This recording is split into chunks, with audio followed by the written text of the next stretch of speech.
बिस्मिल्लाहिर्रहमानिर्रहीम, अस्सलाम वालेकुम नाज़रीन। प्रोग्राम खबर की खबर के साथ मैं हूं आपका मेज़बान डॉक्टर बुलंद इकबाल। सबसे पहले नज़र डालते हैं आज की टॉप स्टोरीज पर।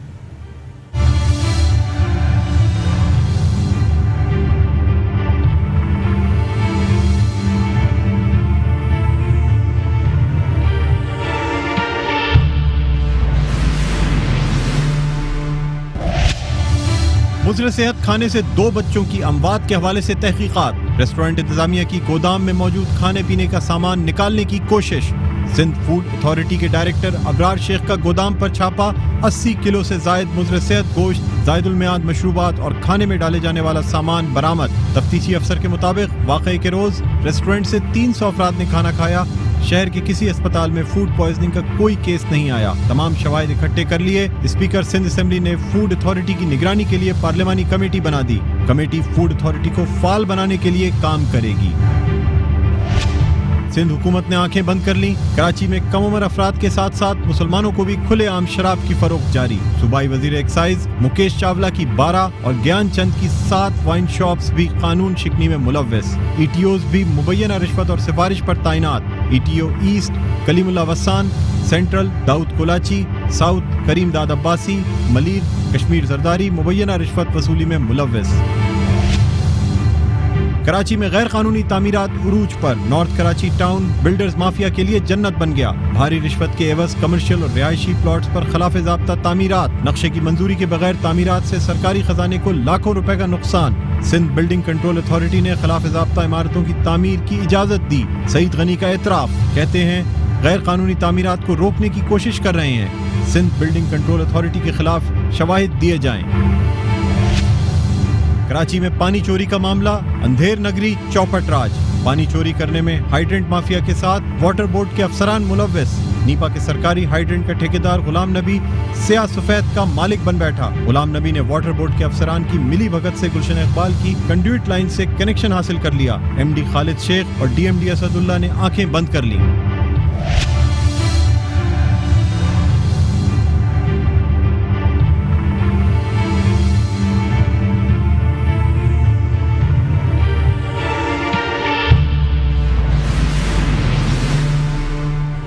जी नाज़रीन, हेडलाइंस आपने देखी और सबसे पहले बात करेंगे मुज़र सेहत खाना खाने से 2 बच्चों की अमवात की तहकीकात के हवाले से। और आपको ये बताना चाहूँगा कि आज रेस्टोरेंट इंतज़ामिया की जानिब से एक मूव करने की कोशिश की गई। यानी जो रेस्टोरेंट का गोदाम था वो उसी गली में ज़रा दूर था जहाँ से जो जायदुल मियाद ऐसे खाना था जो कि एक्सपायर्ड था या ऐसी अशिया थी जो खाने बनाने में इस्तेमाल होती हैं, उसे मूव करने की कोशिश की जा रही थी, जिसे सिंध फूड अथॉरिटी ने नाकाम बनाया। और ये एक मैं समझता हूँ कि बड़ा कदम है सिंध फूड अथॉरिटी का, जिन्होंने अपने मुखबिरों के ज़रिए ये खबर हासिल की कि वहाँ से ये अशिया जो है ये एक जगह से दूसरी जगह ले जाई जा रही है या वहाँ से उनको तल्फ करने का सिलसिला जारी है। बहरहाल ये भी हुआ और इसके साथ साथ आज सोशल मीडिया पे खबर गर्दिश करती रही कि ये जो 2 बच्चे हैं इनकी अमवात शायद पैकेट में जो दूध होता है, पैकेट के दूध की वजह से या खुले दूध की वजह से या डब्बे के दूध की वजह से इनकी अमवात हुई, जो कि मतलब इस हवाले से हमारे सोशल मीडिया काफ़ी गर्म रहा। लेकिन इसके साथ साथ आज पोस्टमार्टम रिपोर्ट जो है वो भी जारी कर दी गई है, जो कि Jinnah post graduate medical centre JPMC के MLO हैं और एडिशनल पुलिस सर्जन हैं डॉक्टर शिराज अली ख्वाजा साहब। उन्होंने ये पोस्टमार्टम रिपोर्ट दोनों बच्चों की जारी की है। इस वक्त हमारे साथ लाइन पर मौजूद हैं डॉक्टर शिराज ख्वाजा साहब। उनसे बात करना चाहेंगे पोस्टमार्टम रिपोर्ट के हवाले से। डॉक्टर साहब अस्सलाम वालेकुम, खुशामदीद कहते हैं अपने आज के प्रोग्राम में आपको। वालेकुम सलाम, डॉक्टर शिराज ऑनलाइन आप बोल जी। डॉक्टर साहब आज ये पोस्टमार्टम रिपोर्ट जो जारी की गई है इन 2 बच्चों की अमवात के हवाले से जिनका पोस्टमार्टम आपने किया, इस हवाले से जानना चाहूँगा कि आज सोशल मीडिया पे सारा दिन ये खबर चलती रही या ये पोस्ट चलते रहे कि शायद इन 2 बच्चों की अमवात जो है वो घर में रखे हुए दूध की वजह से हुई है, डब्बे के दूध की वजह से हुई है। मुझे बताइए कि जो पोस्टमार्टम रिपोर्ट आपने जारी की है इस हवाले से क्या उसमें कोई इस किस्म की बात कही गई है? नहीं, मैंने कोई भी ऐसी जो है बात नहीं लिखी हुई है। मैंने प्रोविजनल जो हमारे को फाइंडिंग मिली थी, मैंने उसकी प्रोविजनल रिपोर्ट है कंप्लीट जो है पुलिस को हैंडओवर की है। उसमें कोई ऐसा जो है कागजात मैंने नहीं दिया जिसकी वजह से दूध पीने से बच्चे की मौत वाक़या हुई हो। जी अच्छा शिराज साहब, ये बताइएगा, जब आपने बच्चों का पोस्टमार्टम किया है तो देखने में जाहिर सी बात है आप एक एक्सपीरियंस्ड पुलिस सर्जन हैं, आपने ऐसे कई पोस्टमार्टम किए होंगे। आपको देखने में बच्चों की जो बॉडी थी उससे क्या लग रहा था कि क्या कोई जहर दिया गया है, कोई इसमें ऐसा अंसर शामिल है जो कि बादियुन नजर प्राइमा फेशाई आपको नजर आया हो देखने में, या जो प्रोविजनल रिपोर्ट आपने दी है इसके हवाले से? जो मेरा तजुर्बा है उसमें जो मैंने डेड बॉडी चेक की उस टाइम पे डेड बॉडी के ऊपर कोई भी मार्क नहीं थे। जो एक पॉइजन वाली जो पुलिस ने हमें पेपर दिए थे उसमें ये लिखा हुआ है कि बच्चों की मौत जो है पुलिस इंक्वेस्ट पेपर में कि पॉइजन की वजह से हुई है। तो अब पॉइजन ऐसी चीज है जो बगैर लेबोरेटरी के जो है और केमिकल एनालिसिस के या उसके जो विसराज है वो जब तक केमिकल में नहीं जाएंगे तो फिर ये जब तक रिपोर्ट नहीं आएगी हम कुछ भी बताने के काबिल नहीं होते। यानी देखिए एक बात तो तय है ना कि एक्सटर्नली बच्चे को जब हमने चेक किया तो उसके खाली नेल साइनोस थे, नेल जी दोनों बच्चे के। तो अब ये है कि एक ये साइन हमें मिली, इंटरनली हमने जो है उसके ब्लड क्लॉटेड थे, वेस्कुलर कोगुलेशन थी, तो उसके वजह से ये भी हमने ब्लड वगैरह सब ड्रा किया हुआ है और वो स्पेसिमेन सेव करके प्रिजर्व करके हमने पुलिस को दिया हुआ है। ठीक है, यानी जो बच्चों के हाथों के नाखून थे वो नीले पड़े हुए थे, यानी उनमें ऑक्सीजन की कमी थी।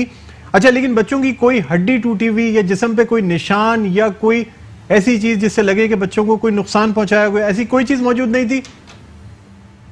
अच्छा, आवाज कट रहा है उसमें। अब मैंने जो थोड़ी बात समझी है तो उसमें यह है कि हमने टोटल स्पेसिमेन लिए है बॉडी के विसराज के जी, बॉडी विसराज के हमने स्पेसिमेन लिए है जो हमने हिस्टोपैथोलॉजी के लिए और केमिकल के लिए प्रेजेंट किए हुए हैं जी।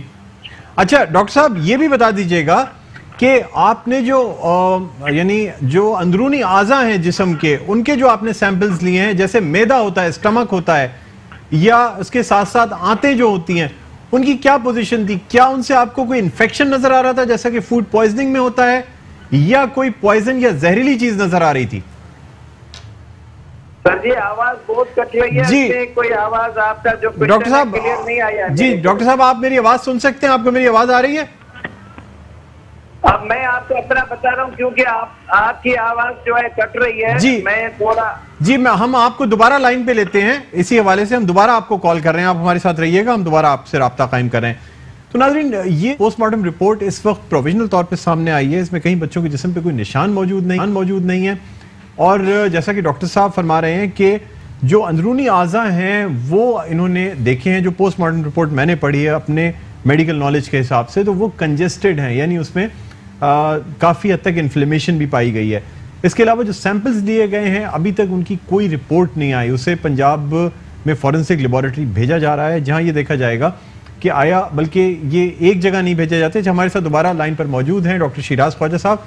डॉक्टर साहब, अब आप मेरी आवाज़ सुन सकते हैं? आप आवाज क्लियर है जी। डॉक्टर साहब ये बताइएगा कि जो अंदरूनी आज़ा आपने बच्चों के देखे पोस्टमार्टम के दौरान, तो क्या उन अंदरूनी आज़ा से आप क्या कहते हैं, कोई इन्फेक्शन था, फूड पॉइजनिंग का इन्फेक्शन था, या कोई जहरीली चीज बच्चों ने खाई थी? देखो तो जो खाई है जहरीली चीज आपने तो पूरा स्टमक और इंटेस्टाइन को पैक करके जो है ना सील करके निकाला है। बाकी आपने एक और स्पेसिमेन इसको कट दिया है इंटेस्टाइन के पार्ट को, तो वहाँ उससे जो है डाइजेस्टेड फूड था और फ्लूइड थोड़ा था, वो आपने उसको भी प्रिजर्व करके उसको जो है केमिकल में भेजा है। अच्छा, तो अच्छा मुझे ये बताएं, ये जो नमूने हैं ये कितनी लेबोरेटरियों में भेजे गए हैं? एक तो देखिए, एक तो जहर मालूम करने की लेबोरेटरी में भेजा जाता है, एक जरासीम मालूम करने की लेबोरेटरी में भेजा जाता है, जिसे हम हिस्टोपैथोलॉजी भी कह सकते हैं, माइक्रोबायोलॉजी कह सकते हैं। इसके अलावा एक होता है माइक्रोबायोलॉजी भी होता है, हिस्टोपैथोलॉजी और केमिकल, तीनों का अलग अलग काम है, तीनों का अलग अलग फंक्शन है। केमिकल वाले वो पॉइजन डिटेक्ट करेंगे कि कौन सा पॉइजन आया हुआ। जो माइक्रोबायोलॉजी वाले है, माइक्रोबायोलॉजी वाले वो कोई माइक्रो ऑर्गेनिज्म होगा या कोई वायरस होगा उसको डिटेक्ट करेंगे।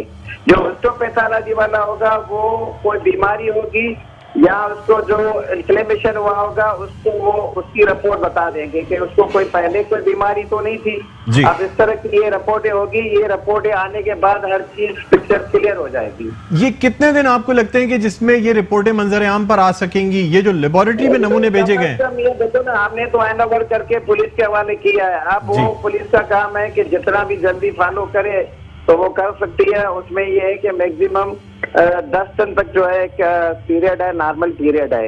तो उसमें ये जितनी भी इन्वेस्टिगेशन होगी, इनकी प्रिपरेशन होगी, वो 10 दिन के अंदर आ सकती है। अच्छा डॉक्टर साहब, एक बात आपसे विदाउट प्रिजुडिस पूछना चाहूंगा, यानी इसके अदालती मैटर से कोई ताल्लुक नहीं, मैं आपसे वैसे लोगों की नॉलेज के लिए पूछना चाहूंगा कि ये जिस तरह के आप पोस्टमार्टम्स करते हैं, फूड पॉइजनिंग के केसेस के भी पोस्टमार्टम करते होंगे, जहर जो लोग पी लेते हैं उनके भी पोस्टमार्टम करते होंगे, ये देखने में आपको क्या लगा कि ये केस क्या मतलब क्या हो सकता है जो एक पॉसिबल प्रोविजनल डायग्नोसिस दी जा सकती है कि शायद ये हो?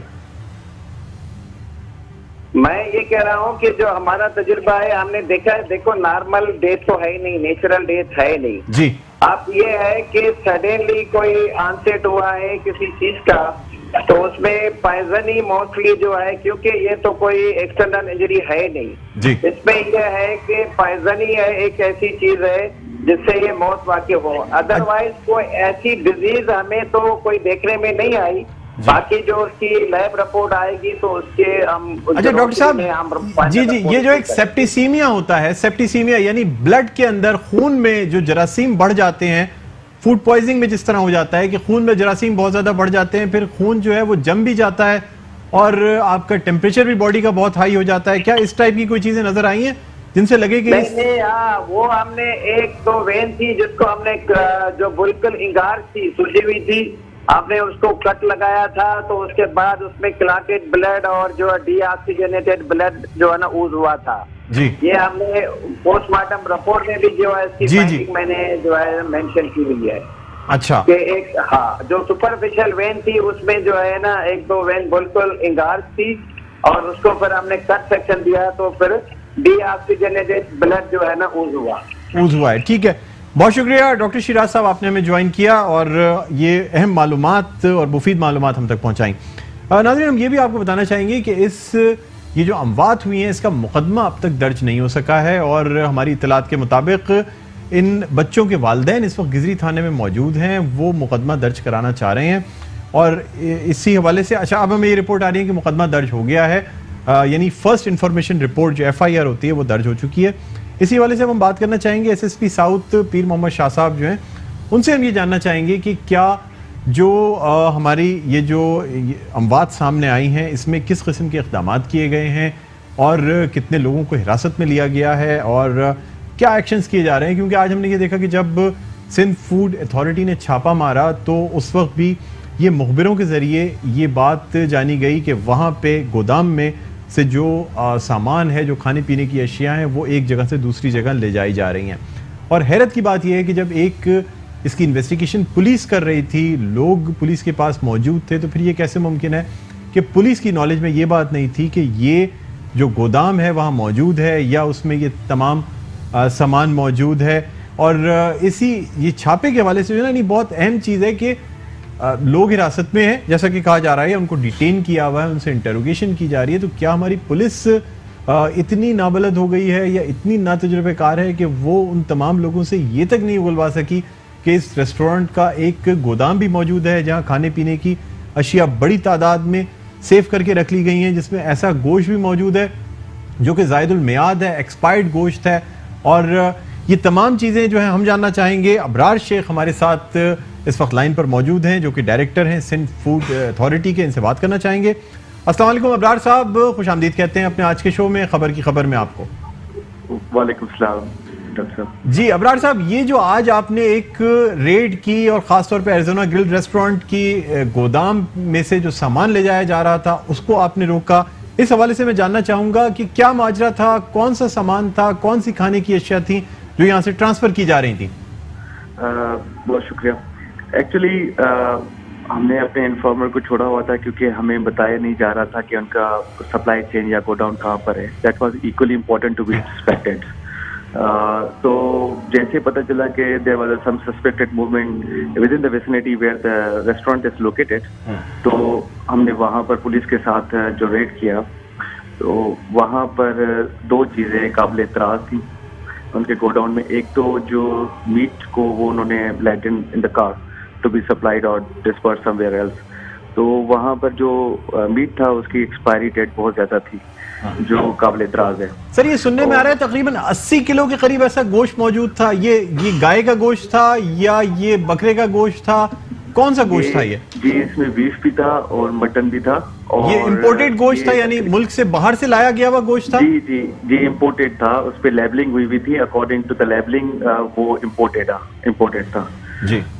और उसके बाद फिर जब ऊपर जो उनका गोडाउन था वहां पर जो अरशा खुदनों की जो चीजें पड़ी हुई थी वो मोस्टली जो है फूड एडिटिव्स थे और सारी कुछ मशरूबात और इस तरह की चीजें थी, तो वो तो बिल्कुल सही कंडीशन में थी। लेकिन उसी प्रेमिसेस में एक साइड में बहुत सारे कॉटन्स पड़े हुए थे, जो वही प्रोडक्ट जो वहां पर सही पड़ी हुई थी वो उनकी डेट ऑफ एक्सपायरी वाली चीजें भी वहां पर पड़ी थी उसके गोडाउन में। डेट ऑफ एक्सपायरी तकरीबन साल की डेट ऑफ एक्सपायरी थी, और एक्सपायरी डेट तो बहुत ही नुकसानकार होती है, वो खुदा न खासा कोई भी अनजाने में भी इस्तेमाल कर ले, क्योंकि हमारे लोगों को लेबलिंग पढ़ने की आदत नहीं है, वैसे अवेयरनेस नहीं है प्रॉपरली, तो उसके कोई भी साइड इफेक्ट्स हो सकते थे नेगेटिव। तो बर वक्त हमने कार्रवाई की और उसको सामान को सैंपलिंग की प्रॉपरली, और sampling send to the laboratory for inspection for the reports, और बाकी जो सामान था गोश्त वाली सारी चीजें उनको जो जायदुल मियाद थे उनको जो है तल्फ किया। अच्छा अब्रार साहब ये बताइएगा कि सिंध फूड अथॉरिटी के इख्तियारात में क्या चीज़ें हैं? अगर कोई ऐसा रेस्टोरेंट आपको मिलता है जहाँ की ये एक्सपायर्ड अशिया से खाना बनाया जा रहा हो, एक्सपायर्ड गोश्त से या खाना पकाने की चीज़ों से एक्सपायर्ड हों, जिनसे चीज़ें खाना पकाया जा रहा हो जो मुज़र सेहत हों, आपके क्या इख्तियारात हैं? आप इसको कितने दिन के लिए सील कर सकते हैं? हमेशा के लिए सील कर सकते हैं? चंद दिन के लिए कर सकते हैं? नोटिस दे सकते हैं? जुर्माना कर सकते हैं? या दोबारा इनको खुलेआम छोड़ सकते हैं कि इंसानी जानों से खेले? डॉक्टर साहब अभी तो ये मतलब जो जायदुल मियाद वाली चीजें हैं जो पावर दिए गए हैं एक्ट में, वो तकरीबन 6 माह से 2 साल तक की कैद है और 1 मिलियन से 2 मिलियन तक की उसमें जुर्माना भी है। लेकिन अभी ये जो कार्रवाई हुई है कुछ ही दिनों में इसके खिलाफ उसके गोडाउन पे आज पर्टिकुलरली, तो it goes into the criminal act, और इसको जो है वो हम लीगल अपनी टीम के साथ करके कल और हम इसको प्रोसीड करेंगे द कोर्ट ऑफ लॉ। जी अच्छा इब्रार शेख साहब ये भी बताइएगा कि इस हवाले से, क्योंकि आप पुलिस के साथ भी बिल्कुल राब्ते में होंगे, पुलिस ने जिन लोगों को हिरासत में लिया था उनकी तरफ से कोई लीड आपको नहीं दी गई कि जिसमें ये बताया गया हो कि हाँ आप कोई खास खाने को चेक करें? या आपसे ये भी जानना चाहूंगा कि देखिए आप जिस केस की इस वक्त इन्वेस्टिगेशन कर रहे हैं, या इन्वेस्टिगेशन तो नहीं मतलब आप इस पे जिस पे एक्शन ले रहे हैं, उसमें उन खातून ने जो खाना ऑर्डर किया था वो 3 डिशेस थी मेरी नॉलेज के मुताबिक, जिसमें एक जिंगर बर्गर था, 2 और डिशेस थी। क्या उस बिल को निकाला गया है, उसमें देखा गया है कि वो कौन सी डिशेस थी, और वो जो खाना बनाया गया था वो जिन चीजों से बनाया गया था, असल तो चेक करने की बात उन चीजों की है ना सर? जी अगर आप पर्टिकुलरली उन्होंने क्या कंज्यूम किया था वहां पर उसकी अगर बात कर रहे हैं, तो वो जो इत्तला मिली वो उन्होंने चिकन विंग्स वगैरह थी और गार्लिक ब्रेड वगैरह थी। तो सर ये तमाम चीजों की डिटेल आपके पास ये बिल मौसूल हो गया है कि क्या चीज उन्होंने खाई थी, और वो जो चीजें बनाई गई थी वो किन चीजों से? क्या उसमें ये वाला मीट तो इस्तेमाल नहीं किया गया था, या ये सॉसेस तो इस्तेमाल नहीं किए गए थे जो जायदुल मियाद है? जी डॉक्टर साहब हमने 17 सैंपल जो वहाँ पर लिए थे उसमें जो कुक्ड और अनकुक्ड दोनों थे, तो किचन में से जो सारी चीजें 17 सैंपल्स थे और टोटली वो लेबोरेटरी चेकअप के लिए जा चुके हैं। इंशाल्लाह 7 से 10 दिन के अंदर मैक्सिमम हमें रिपोर्ट्स मिल जाएंगी, तो हम उसको हाथ में कुछ बात कर सकते हैं उसके बाद। अच्छा लेकिन आपकी नॉलेज में है कि क्या चीजें खाई गई थी, और आप जो यानी ये जो तहकीकात हैं, ये जो आपका इदारा तहकीकात कर रहा है वो उसी हवाले से कर रहा है, और उसका इख्तियार बढ़ा के और दूसरी चीजों पे भी कि जो चीजें खाई गई थी क्या उन्हीं के हवाले से तहकीकात भी की जा रही हैं? डॉक्टर साहब मैं अगर फूड अथॉरिटी के हवाले से मैं बात करूंगा तो उसमें जहां तक खाने की ईटरी की जगह पर जो भी उन्होंने खाया था वहां पर ही हमारा फोकस है, और हमने उसी की लेबोरेटरी इन्वेस्टिगेशन के लिए चीजें भेजी हुई हैं। जहां पुलिस अपने डिफरेंट एस्पेक्ट से चीजों को देख रही है, उनका हराइजन भी बड़ा है, तो they have to see the thing in a broader perspective. तो देखते हैं उनकी जो फाइंडिंग्स हैं, रिपोर्ट्स हैं, उनसे क्या रिजल्ट्स निकलते हैं। तो और तो सर आप लोग कोऑर्डिनेशन में हैं, यानी आप एसएसपी साउथ या जो पुलिस इसको इन्वेस्टिगेट करे, इन्वेस्टिगेशन टीम जो है, क्या आप उसके साथ कोऑर्डिनेशन में है आपका इदारा? जी देखिए, उनकी नोयत ऑफ इन्वेस्टिगेशन डिफरेंट है, ठीक है ना। जहां तक हमारी नोयत ऑफ इन्वेस्टिगेशन है वो हमारे अपने विद इन द एक्ट है, जो सिंध फूड अथॉरिटी एक्ट है, और उसमें जैसे ही हमारी फाइंडिंग्स होंगी तो definitely we will share with the police and other responsibles so that they should correlate their findings with these results. अच्छा, बस एक आखिरी सवाल आपसे करना चाहूंगा कि अब चूंकि ये तमाम चीजें मीडिया के सामने एक्सपायर्ड मीट और ये सारी चीजें निकली हैं वहां से, कल को ये तो नहीं होगा कि कहा जाएगा कि गोदाम इस रेस्टोरेंट का नहीं था या ये चीजें ऐसी नहीं थी, इस पे गलत लेबल लगा हुआ था और फिर लोगों को खुलेआम छोड़ दिया जाए? उनका सैंपल्स हमने जो लेबोरेटरी में भेजे हैं, उसके अलावा सैंपल्स अपने पास भी रखे हैं। जी, और सब तमाम एविडेंस आपके पास मौजूद है, लेबल्स का और तमाम चीजों का? आपके वीडियो पे भी रिकॉर्डेड है हमारे पास और उसकी पिक्चर्स भी। ठीक है, बहुत शुक्रिया अबरार शेख साहब, आपने हमें ज्वाइन किया। डायरेक्टर सिंध फूड अथॉरिटी हमारे साथ थे, हमें बता रहे थे कि किस तरह से इनका इदारा जो है सिंध फूड अथॉरिटी ये तहकीकात कर रहा है मुख्तलिफ चीज़ों की, और इन तमाम इस जो दायराकार है इसको बढ़ाया जा रहा है आम लोगों की सेहत के हवाले से, यानी किस तरह से उनकी सेहत की हिफाजत की जाए, इस हवाले से ये तहकीकात की जा रही हैं। यहाँ एक छोटा सा वक्फा लेंगे नाज़रीन, वक्फे के बाद दोबारा आपकी खिदमत में हाजिर होते हैं। देखते रहिए प्रोग्राम खबर की खबर।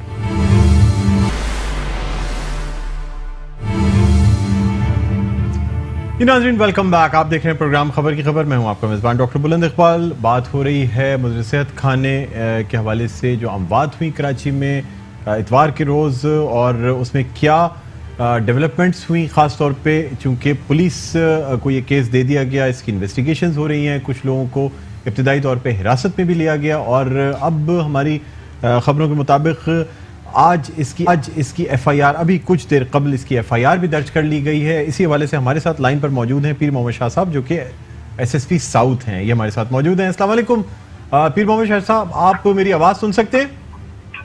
जी वालेकुम अस्सलाम, बिल्कुल आवाज़ आ रही है आपकी। जी शाह साहब, ये बताइएगा कि ये जो एरिज़ोना ग्रिल रेस्टोरेंट और चंकी मंकी यहाँ के कुछ स्वीट्स और खाने खा के, और जिस वजह से 2 बच्चों की अमवात हुई इतवार के रोज़, इसकी इन्वेस्टिगेशंस जारी हैं, आप इन तमाम चीज़ों को बगौर देख रहे हैं। सबसे पहले तो मुझे ये बताइएगा कि क्या इसकी एफआईआर दर्ज हो चुकी है? जी हाँ बिल्कुल, आज शाम ही बल्कि थोड़ी देर पहले ये एफआईआर लॉन्च हो चुकी है पुलिस स्टेशन साहिल पे जी, और इसका नंबर है 206 ऑफ 2018। अच्छा शाह साहब, ये जो एफआईआर लॉन्च की गई है इसमें क्या दिफात डाली गई हैं? क्योंकि देखिए मेडिको लीगल रिपोर्ट आ चुकी है, यानी कि पोस्टमार्टम रिपोर्ट आ चुकी है, ये किसी तरह से तबई मौत नहीं है, नेचुरल डेथ नहीं है। जी हाँ, ये अंडर सेक्शन 322 है, ये कत्ल बिल सबब है, और 272 है एडल्ट्रेशन, और 34 है कॉमन इंटेंशन। ये 3 सेक्शन है इसमें, 322, 272 और 34। अच्छा शाह साहब, ये भी बताइएगा कि अब चूंकि एफआईआर भी दर्ज हो चुकी है, उससे पहले शायद आप लोगों को हिरासत में नहीं ले सकते थे, डिटेन जरूर कर सकते थे, तो क्या इस हवाले से कुछ लोगों को डिटेन किया गया, हिरासत में लिया गया, पूछगछ की गई, इन्वेस्टिगेशंस का दायरा कार बढ़ाया गया, या सिर्फ इंतजार किया गया? नहीं देखिए, हमारे साथ तो दोनों जो रेस्टोरेंट्स हैं, एक चंकी मंकी है और दूसरा जो फूड कोर्ट है चंकी मंकी का, और दूसरा एरिज़ोना ग्रिल, वो तो डे 1 से ही हमारे साथ ताउन में थे, और उनके जितने भी हमने इंटरव्यूज किए उसको हमने अपने रिकॉर्ड पे रखा है जी। अब इसमें मेनली चीज ये है कि जो बॉडी, डेड बॉडी जो हमारे पोस्टमार्टम हुआ है उसके वितराज भेजे हमने लाहौर, वहां से जब रिपोर्ट आएगी, और जो हमने सैंपल्स उठाए हैं चंकी मंकी वाले फूड कोर्ट से, एरिज़ोना ग्रिल से, और इस फैमिली के उस कमरे से जहाँ पे ये बच्चे रात को जाके सोए थे जी, तो तकरीबन 36 सैंपल्स हैं, वो सारे हमने भेजे हैं। कुछ कराची में यहाँ पे केमिकल एनालिसिस हो रही है उसकी, और बाकी जो है वो लाहौर है, तो we'll have to wait for the expert opinion कि वहाँ पे कोई ऐसी कौन सी चीज है वो टॉक्सिन। अच्छा शाह साहब, ये भी बताइएगा कि जी शाह साहब, ये भी बताइएगा कि मतलब आपको ये तमाम चीजें भी दी गई, लोग कोऑपरेट भी कर रहे थे, लेकिन जो इस रेस्टोरेंट का गोदाम था जहां आज सिंध फूड अथॉरिटी ने छापा डाला, आपने तहकीकात में इस बात का पता आप नहीं चला सके कि ये गोदाम मौजूद है जहां से सैंपल्स लेने हैं? ये कैसे हो सकता है कि सिंध फूड अथॉरिटी अपने मुखबिरों के जरिए एक छापा डालती है लेकिन हमारी पुलिस जो है उसको ये नहीं पता चल सका कि इस रेस्टोरेंट का गोदाम मौजूद है जहां से सामान शिफ्ट किया जा रहा है? जी नहीं, हमें नहीं मालूम था, और यहाँ जी हमें पता लगा क्योंकि वो बिल्डिंग जो है वो सेम थी लेकिन फ्लोर उसका डिफरेंट था जी। ये ग्राउंड फ्लोर पर है एरिज़ोना ग्रिल। सर ये बेसमेंट में है बेसिकली, ग्राउंड फ्लोर पे भी नहीं, ये रेस्टोरेंट तहखाने में मौजूद है, बेसमेंट में है।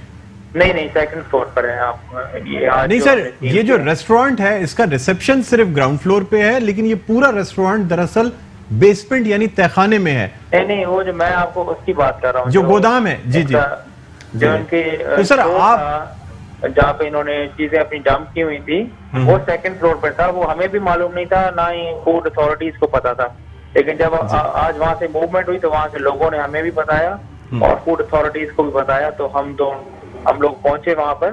तो नेचुरली अब देखें उन्होंने हमें ये चीज फर्स्ट डे पर नहीं बताई और हमने उनसे पूछा था कि आपका गोडाउन किधर है, तो उनके जितने भी एम्प्लॉइज थे they did not tell us the truth, they lied to अस।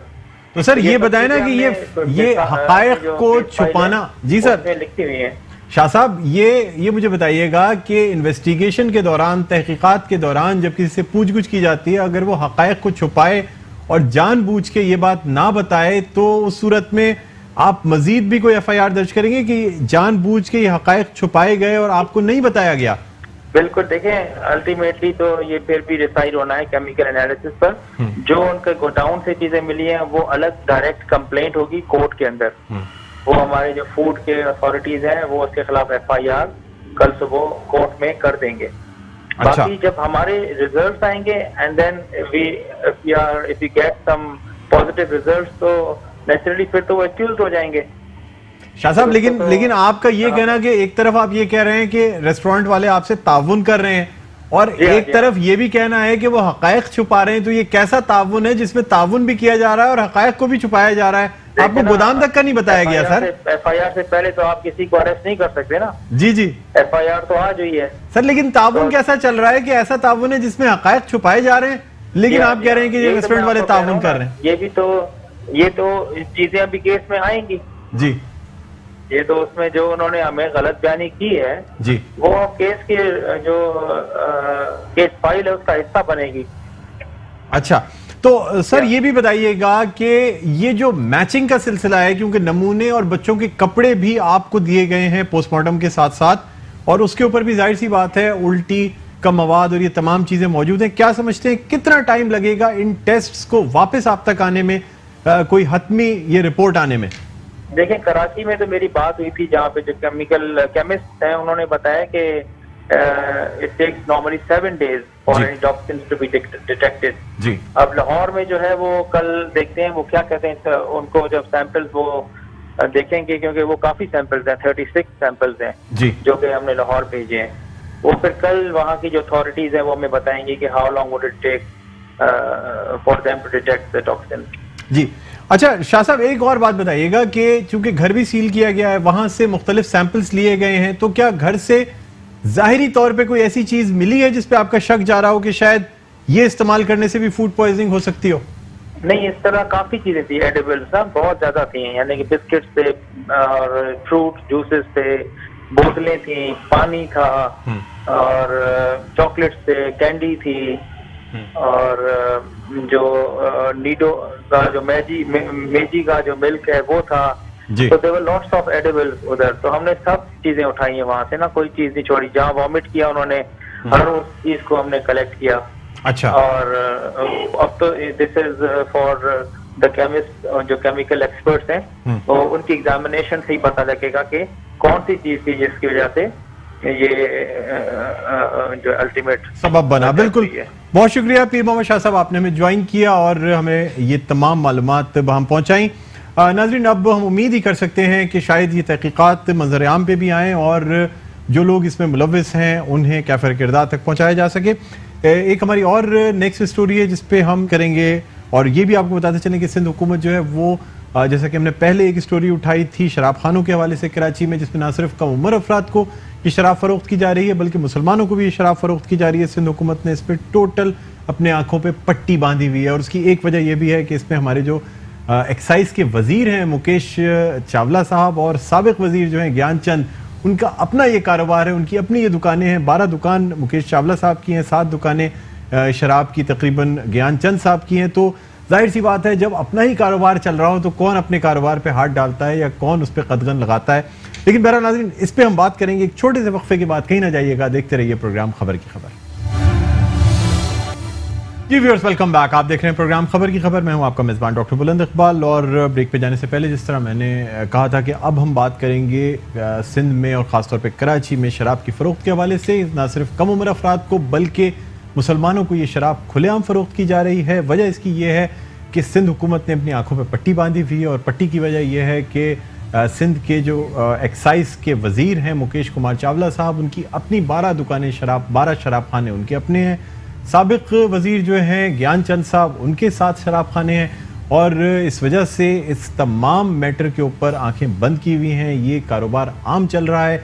इसके अलावा ETOs जो हैं मुख्तलिफ डिस्ट्रिक्ट्स के, वो दरअसल मुबैना तौर पर रिश्वत में मुलव्वस हैं। और जाहिर सी बात है जब ये सारा काम चल रहा हो तो फिर किसी सूरत इसको रोका नहीं जा सकता। और कराची में इसीलिए खुलेआम शराब फरोख्त की जा रही है। इसी हवाले से हमारे साथ मौजूद हैं मेट्रो 1 न्यूज़ के नुमाइंदे समीर कुरैशी, जिनसे हम बात करना चाहेंगे।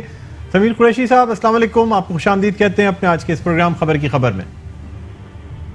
जी समीर कुरैशी साहब, ये बताइएगा कि कराची में खुलेआम शराब की फरोख्त की जा रही है और इसमें मुलव्वस हैं एक्साइज मिनिस्टर मुकेश कुमार चावला साहब, जिनकी अपनी 12 दुकानें हैं। ज्ञानचंद साहब साबिक एक्साइज के वजीर, उनकी 7 दुकानें हैं। इसके अलावा ETOs जो हैं वो मुबैना तौर पर रिश्वत में मुलव्वस हैं। रिश्वत सतानी का बाजार गर्म हुआ है और कोई पूछने वाला नहीं है, कोई पुरसाने हाल नहीं है कि कराची में किस तरह ये शराब खाने का कारोबार चल रहा है। जी देखेंगे कि कुछ अर्सा कबल जो है वो एक ऑर्डर पास हुआ था कि जितने भी शराब के स्टोर हैं वहां पर अंदर फ्रिज नहीं रखे जाएंगे, क्योंकि उधर ठंडी बियर फरोख्त होती है। और ठंडी बियर फरोख्त होने के बाद जो भी नौजवान हैं वो गुलगपाड़ा करते हैं, हंगामे करते हैं। यहाँ तक कि जो वन व्हीलिंग के अंदर हादसा का शिकार होते हैं वो भी इसी कहानी की वजह से आसपास का शिकार होते हैं कि बियर पी के वो गाड़ियां चलाते हैं। उसके बाद ये अहकाम जारी किए थे कि कोई भी इस कहानी के अंदर यानी कि फ्रिज नहीं रखेगा कोई भी स्टॉल। और ETOs को जिम्मेदारी दी गई थी कि कोई भी ETOs जो है तो वो इस चक्कर में जो भी अगर फ्रिज रखता है और अगर कोई भी सेल करता है ठंडी बियर तो उसको लाइसेंस को कैंसिल किया जाए। लेकिन ETOs आंखें मूंदे हुए हैं, क्योंकि बाकी स्टोर्स ने तो अपने वहां से फ्रिज हटा दिए हैं। लेकिन जो अगर देखा जाए तो मुकेश कुमार चावला के जो स्टोर हैं, जो तकरीबन 12 के करीब स्टोर बनते हैं, और ज्ञानचंद जो कि साबिक सूबाई वजीर हैं, उनके भी 7 के करीब स्टोर है। लेकिन वहां पर जो भी स्टोर के ऊपर जितनी भी शराब और बियर बिकती है वो खुलेआम बिक रही है। और ETOs जो है मजबूर है, ETOs कुछ भी नहीं कर सकते क्योंकि तबादलों के खौफ से वो चुप है। वहाँ ETOs अगर जाते भी हैं तो उनके तबादले कर दिए जाते हैं। इस वजह से ETOs उनको उन स्टोरों की तरफ ध्यान ही नहीं देते। तकरीबन कोई 20 के करीब स्टोर्स है जहाँ ETOs की आंखें बंद है, चश्म पोशी बरत है, ताकि वो अगर उन्होंने वहां कार्रवाई की तो उनका तबादला हो जाएगा। जी समीर कुरैशी, ये भी बताइएगा कि क्या मतलब ये जो खास तौर पे डिफेंस क्लिफ्टन के इलाके हैं, और आजकल आपको पता है कि डिफेंस क्लिफ्टन का इलाका खास तवज्जो का मरकज भी बना हुआ है, उस इलाके में खास तौर पे जो वाइन शॉप्स हैं, जो शराब खाने हैं, वो रेडी टू सर्व बियर देते हैं, यानी बाकायदा फ्रिज या डिफ्रीजर रखे हुए हैं। तो ये जो ETOs हैं, क्या कानून में कोई ऐसी पाबंदी नहीं है कि इनको रोका जाए कि ये खुलेआम शराब ना फरोख्त करें और जो लोग शराब खरीद रहे हैं वो खुलेआम शराब नोशी ना करें? देखें, जो कानून के अंदर है, कानूनी तौर पे ये जो सूबाई वजीर एक्साइज थे मुकेश कुमार चावला, इन्हीं के दौर में ये कानून पास हुआ था कि किसी स्टॉल पे भी फ्रिज नहीं होगा। अगर फ्रिज होगा तो उनके लाइसेंस जो है वो कैंसिल किए जाएंगे। लेकिन जब सूबाई वजीर एक्साइज खुद उनके स्टोर जो है वहां पे फ्रिज इस्तेमाल होंगे, जो साबिक सूबाई वजीर हैं, अगर ज्ञानचंद है, उनके स्टोर पर भी फ्रिज इस्तेमाल हो रहे हैं, तो ईटीओ तो मजबूर है, ईटीओ मजबूरी के अंदर आके मुद्दे हुए हैं, आके कुछ भी नहीं कर सकते वो, क्योंकि अगर उनका ट्रांसफर हो जाएगा, क्योंकि ईटीओ लगने के लिए जो है वो करोड़ों रुपए रिश्वत ली जाती है। बिल्कुल। और ईटीओ अगर वो लग गए और उन्होंने इस पे एक्शन लिया तो इसमें करोड़ों रुपए का जो है वो उनका ईटीओ का भी नुकसान है। इसके अलावा अगर देखा जाए, मैं आपको ये भी बताता चलूं कि मुसलमानों को जो शराब की फरोख्त होती है वो परमिट होते हैं, वो परमिट जो है वो उन्होंने जाली बना के रखे हुए हैं और जाली परमिट के ऊपर शराब की फरोख्त की जा रही है और इसके भी ईटीओ जिम्मेदार है। बिल्कुल, बहुत शुक्रिया समीर कुरैशी, आपने में ज्वाइन किया। और नाज़रीन, ये जो कारोबार है ये बिल्कुल अंधाधुन, यानी जिसे कहना चाहिए कि इसको कोई इस पर रोकथाम नहीं है। जो ईटीओज हैं, ETO east Kalimullah Wassan central के हैं, दाऊद कुलाची साउथ के हैं, करीम दाद अब्बासी मलीर के हैं, कश्मीर जरदारी, ये लोग मुबैना तौर पर रिश्वत में मुलव्वस हैं। और जाहिर सी बात है इन ईटीओज की पोस्टिंग्स पे भी करोड़ों रुपए की रिश्वत दे के ये लोग पोस्टिंग हासिल करते हैं ताकि यहाँ से बहुत भारी रकम जो है ना वो रिश्वत के तौर पे वसूल कर सके। और जब जाहिर सी बात है हमारे जो मिनिस्टर साहब हैं वही इस कारोबार में मुलव्वस हैं, तो फिर कैसे हो सकता है कि इस तमाम धंधे को रोका जा सके। बहरहाल नाज़रीन, बढ़ते हैं अपनी अगली स्टोरी की जानिब, जो कि है गैर कानूनी तामीरात के हवाले से। और आपको ये बताएं कि नॉर्थ कराची में, यानी इस टाउन में जो बिल्डर माफिया है, नॉर्थ कराची उसके लिए जन्नत बना हुआ है। यानी हम ये देखते हैं कि वहाँ तमाम कवानीन को वायलेट करके, उसे नज़रअंदाज करके तामीरात जारी हैं, हाई राइज बिल्डिंग्स बनाई जा रही हैं। SBCA की जानिब से जो NOCs दी जाती हैं या उन्हें कैंसिल किया जाता है, उनकी भी परवाह नहीं की जाती। वजह यही है कि हर छत डलने पे एक रेट मुकर्रर हुआ है जो पहुंचाना होता है निदारों तक, और इससे अरबों रुपए का नुकसान हो रहा है हमारे हुकूमती खजाने को। इसी हवाले से गुफ्तगू करने के लिए हमारे साथ मौजूद हैं ऑनलाइन फैसल तरीन, जो कि मेट्रो वन न्यूज़ के नुमाइंदा हैं। जी फैसल तरीन, अस्सलाम वालेकुम, आपको खुशामदीद कहते हैं अपने आज के प्रोग्राम में। डॉक्टर साहब वालेकुम सलाम, कैसे हैं? जी मैं ठीक हूँ जी। फैसल, ये बताइएगा कि नॉर्थ कराची खास तौर पे ये टाउन जो है ना ये बिल्डर माफिया के लिए जन्नत बना हुआ है। हाई जाबजा नजर आ रही हैं, NOCs की वायलेशन है, NOCs कैंसिल हो जाती हैं, फिर दोबारा एक ही दिन में बहाल हो जाती हैं, कोई पुरसाने हाल नहीं है। क्या कहेंगे इस हवाले से? देखिए, गैर कानूनी तामीरात तो डॉक्टर साहब जो है वो शहर भर में जा रही है और इसकी रोकथाम के लिए इकदाम ऐलानात तो किए जाते हैं, मगर अमली तौर पर जो है ऑन ग्राउंड जो है वो कोई चीजें नजर नहीं आती। यही वजह है कि बिल्डर माफिया जो है वो दिन ब दिन स्ट्रॉन्ग होती चली जा रही है और अपने पंजे गाड़ती चली जा रही है। नॉर्थ कराची की अगर हम बात करें तो नॉर्थ कराची में जा बजा आपको खिलाफ ज़ाब्ता तामीरात नजर आएंगी, चाहे वो कमर्शियल प्लॉट्स पर हो, चाहे वो रेजिडेंशियल का कमर्शियल इस्तेमाल हो। ये सारी चीजें जो है वो इस वक्त नॉर्थ कराची टाउन में जारी है। इस हवाले से कई बार जो है वो शिकायत एरे इलाका की जानिब से भी दर्ज कराई गई मुताल्लिका इदारों में, मगर वो कार्रवाइयां जो है वो सिर्फ दिखावे की हद तक रहती है। मजीद उनके खिलाफ है वो कोई तादीबी कार्रवाई सामने नहीं आती, या कोई ऐसी रोकथाम जो है वो इदारों की जानिब से सामने नहीं आती कि अगर किसी गैर कानूनी तामीरात को रोका जाता है, उसे डिमोलिश किया जाता है, तो बाद में उस पर नजर रखी जाए। यही वजह होती है कि बाद में जो है वो दोबारा से तामीरात शुरू कर दी जाती है। अच्छा, ये बताइए जो नुमाइशी कार्रवाइयां की जाती हैं, आज भी कुछ कार्रवाइयां की गई हैं, क्या कहते हैं इस हवाले से? क्या ये सिर्फ मीडिया को दिखाने के लिए नुमाइश की हद तक होती हैं और उसके बाद चंद रोज में जब ये मामला दब जाता है तो वो बिल्डर्स दोबारा वो तामीरात का आगाज कर देते हैं? डॉक्टर साहब, ये जो करप्ट अफसरान हैं ये तो खैर हर सरकारी इदारे में ही पाए जाते हैं, मगर SBCA में जो है वो इनको खुली छूट दे दी गई है। यही वजह है कि आला अफसरान की जो रिट है वो हमें कहीं नजर नहीं आती। आज जो हमने सर्वे किया नॉर्थ कराची टाउन का, तो उसमें जा बजा हमें यही चीजें नजर आई कि जो गैर कानूनी तामीरात मस्मार की गई थी SBCA की जानिब से, उन पर प्रेस रिलीजें जारी की गई थी, उनके लिए जो है वो ऐलानात किए गए थे, वीडियोस चली थी मुख्तलिफ TV चैनल्स पर, मगर अब जब हमने देखा तो वही तमाम गैर कानूनी तामीरात जिसे जो है वो SBCA बबागे दहल ऐलान करता था, वो सब जगह जो है वो अब दोबारा तामीर हो चुकी है। अब से कुछ माह कबल जो है वो DG SBCA की जानिब से जो है एक बड़ी कार्रवाई की गई थी एक कमर्शियल प्रोजेक्ट के खिलाफ, अली रेजिडेंसी के खिलाफ, और उसमें उसकी जो गैर कानूनी दुकानें थी, तकरीबन 18 से 19 दुकानें थी, उन्हें जो है वो मशमार कर दिया गया था। प्रेस रिलीजें जारी की गई थी, अखबारों में देखा हमने, टीवी चैनल्स पर देखा, मगर आज वो तमाम दुकानें जो है हमें दोबारा से तैयार नजर आई। यही हाल जो है वो रिहायशी जो कमर्शियल तामीरात हो रही है, जिसे हम पोर्शन पे, उसकी हमने देखी, इनका रेट आप बिल्कुल सही बर्बाद, रेट तय होता है प्लॉट के हिसाब से, गज के हिसाब से जो है वो रेट लिया जाता है गैर कानूनी तामीरात का, और वो रेट जो है वो पूरे SDCA में बांटा जाता है, तमाम जिम्मेदारान तक वो पैसा पहुंचता है।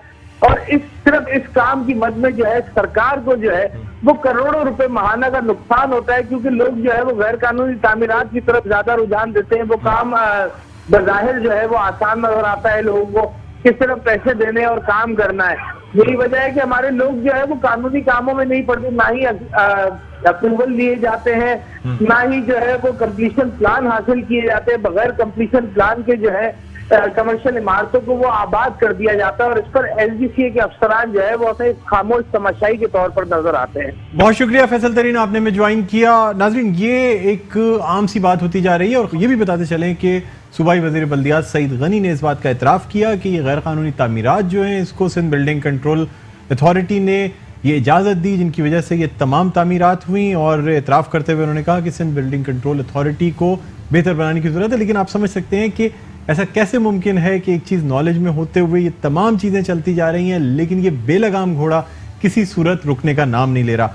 लास्ट स्टोरी के हवाले से आपको ये बताते चलें कि कराची में पानी चोरी का मामला जो चल रहा है, जिसमें एक शख्स गुलाम नबी जो कि प्राइवेट ठेकेदार है, इसने ये स्याह सफ़ेद का मालिक बना बैठा हुआ है। ये जगह जगह जो सरकारी हाइड्रेंट है उसका ठेकेदार है। शहर में जा बजा इसके नाम के टैंकर्स नजर आते हैं। DMD वाटर बोर्ड का ये कहना है कि जी 13 MGD पानी सिर्फ उनको दिया जाता है, जो कि पूरे शहर की जो इजाफी ज़रूरियात हैं, जो तकरीबन 550 MGD बनती है, उसको पूरा कर लेती है। आज हमने DMD वाटर बोर्ड असदुल्ला साहब से बहुत रब्ता कायम करने की कोशिश की, लेकिन शायद उन्हें अंदाज़ा था कि ये जो स्टोरी हम उठाने जा रहे हैं इसमें उनसे सख्त सवालात किए जाएंगे, जिसकी वजह से उन्होंने हमारा फ़ोन नहीं उठाया, हमें जवाब नहीं दिया। लेकिन नाज़रीन, बात यह है कि ये इस तरह से चीज़ों को नज़रअंदाज कर लेना, या इससे ये समझ लेना कि शायद ये चीज़ें आवाम की नज़र से बच जाएंगी, तो ये मुमकिन नहीं है। ये तमाम इश्यूज़ हम इसी तरह उठाते रहेंगे और आपको ये बताते रहेंगे कि किस तरह जो Karachi water and sewerage board है वो कराची के अवाम की पानी की हक़तलफ़ी कर रहा है, किस तरह लोगों को पानी से महरूम किया जा रहा है, और टैंकर माफिया जो है ना वो फलता फूलता जा रहा है। लेकिन ये ऐसा मुमकिन नहीं है कि अरबाब इख्तियार की इन्वॉल्वमेंट के बगैर ये तमाम काम किया जा रहा हो। मेरा नाज़रीन, उम्मीद है कि आपको आज का हमारा ये प्रोग्राम खबर की खबर पसंद आया होगा। अपना बहुत ख्याल रखिएगा। कल रात 11:05 से आपसे फिर मुलाकात होगी। मुझे बुलंद इकबाल को इजाज़त दीजिए। अल्लाह हाफ़िज़।